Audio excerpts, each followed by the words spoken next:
다시 식당이나 카페에서 종이컵을 사용할 수 있게 됐습니다. 카페에서 쓰는 플라스틱 빨대나 편의점 비닐봉투도 이젠 단속을 안 한다고 하네요. 일회용품 정책이 상당 부분 사라지는 셈이라 정부가 시대에 역행하고 있다는 비판이 나옵니다. 그럼 정부는 왜 이런 결정을 내린 걸까요? 김민수 기자가 알아봤습니다. 한 카페에 오는 24일부터 일회용 종이컵 사용이 금지된다는 안내문이 붙어 있습니다.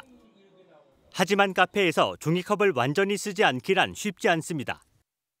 오늘 이제 아까 발표를 봤는데 풀렸다는 얘기 들어서 한편으로는 다행이고.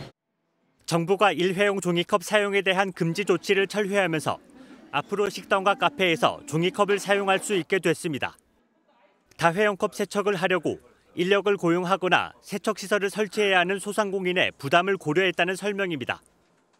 어려운 경제 상황으로 고통을 겪고 계시는 우리의 소상공인과 자영업자분들에게 지금의 이 규제로 또 하나의 무거운 짐을 지우는 것은 정부의 도리가 아닐 것입니다. 플라스틱 빨대는 계도 기간을 연장했습니다.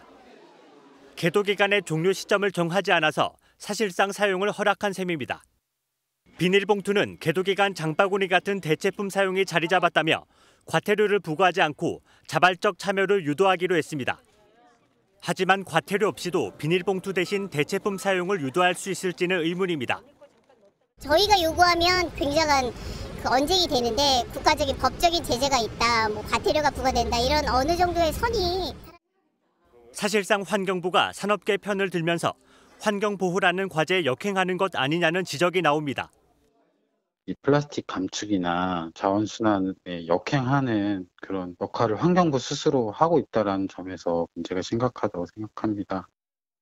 종이컵 사용 금지는 이미 4년 전에 정한 방침인 만큼 이를 준비한 자영업자나 소비자의 혼란을 가중시켰다는 지적도 나오고 있습니다.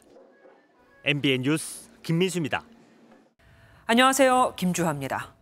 공정하고 신속한 MBN 뉴스, 유튜브를 통해서도 만나보실 수 있습니다. 특히 더 많은 뉴스와 라이브를 보고 싶으시다면 오른쪽을 눌러서 구독하시면 됩니다.